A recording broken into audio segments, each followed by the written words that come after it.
কথা ছিল কাঞ্চন শ্রীময়ীর বিয়ে হবে 6 মার্চ। আচমকাই 4 দিন আগে কেন তাড়াতাড়ি করে বিয়ে সারলেন কাঞ্চন? এত তাড়া কিসের? গত শুক্রবার থেকেই সন্দেহ ছিল যখন আইবুড়ো ভাত মেহেন্দির ছবি প্রকাশ্যে আসতে থাকে। শনিবার সকালে অর্থাৎ 2রা মার্চ একসঙ্গেই গায়ে হলুদ হলো কাঞ্চন শ্রীময়ীর। সেই ছবি দেখেই মোটামুটি আজ পাওয়া যায় যে তাহলে হয়তো শনিবার রাতেই বিয়ে করছেন তারা। তারপর দেখা গেল সন্ধে হতেই একের পর এক সোশ্যাল মিডিয়ায় বিয়ের ছবি। 6 মার্চ নয়, 2 তারিখেই তৃতীয় বিয়ে সারলেন অভিনেতা বিধায়ক কাঞ্চন মল্লিক এবং শ্রীময়ী চট্টরাজ। শুক্রবার ছিল কাঞ্চন শ্রীময়ীর আইবুড়ো ভাত। সেই ছবিও অভিনেত্রী ভাগ করে নিয়েছিলেন সোশ্যাল মিডিয়ায়। ইয়া বড় মাছের মাথা নিয়ে পোজ দিয়ে ছবি তুলতে দেখা গেছে কাঞ্চন শ্রীময়ীকে। তারপর হলো গায়ে হলুদের পর্ব। সব কটাক্ষকে এক তুড়িতে উড়িয়ে দিয়ে বিয়ের আচার পালন করলেন তারা।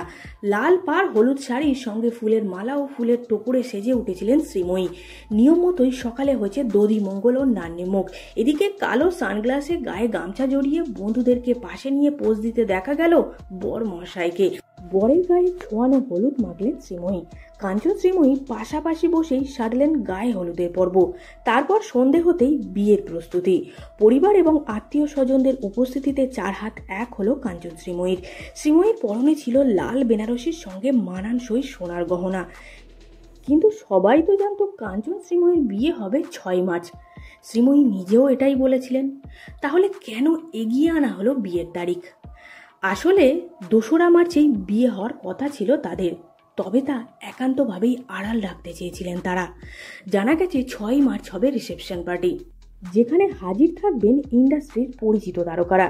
সূত্রে খবর পার্ক স্ট্রিটের এক ব্যাংকোয়েটে হবে এই রিসেপশন পার্টির আয়োজন।